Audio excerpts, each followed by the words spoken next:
Contrary to popular mythology, globalization and technology haven't really reduced the number of jobs available to Americans.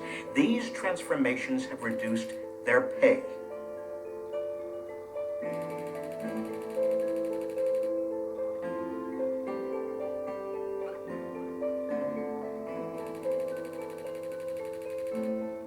It's not just that wages are stagnating, but when you take into consideration rising costs, the rising costs of rents or homes, dramatically increasing costs of healthcare, the rising costs of childcare, and also the rising costs of higher education, rising much faster than inflation.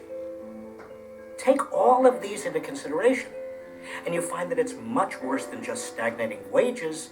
It's basically middle-class families, often with two wage earners, working harder and harder and harder and getting nowhere. I work at a law firm as a litigation assistant. And Moses? I work as a bus operator. Do you know how much is in your bank account right now? Mine is less than $100, so I want to say maybe 80. Yeah, yesterday it was only $30. And that's working. Yeah. Car insurance $125, kids are around $50, rent $13.75. We felt like we had to write it all down because how could we not have money? We make money. I'm working now. We don't know how much we're going to be paying on that. The why. You type that. This is my money that I donate $16 a month to Children International. We don't even have here my UCSF bill. Remember the hospital bill? It's like $200 and something. It's not even here that we need to pay it. What about savings? We haven't been able to. We don't have a savings account.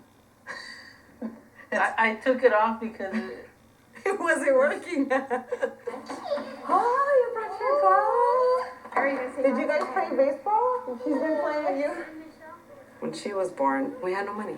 The refrigerator was empty. The freezer was empty. I said, this is not the way I want to raise my daughter. How was your day?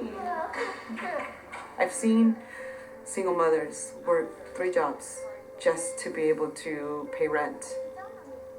And I didn't want that. So I started going to school. How do you build wealth?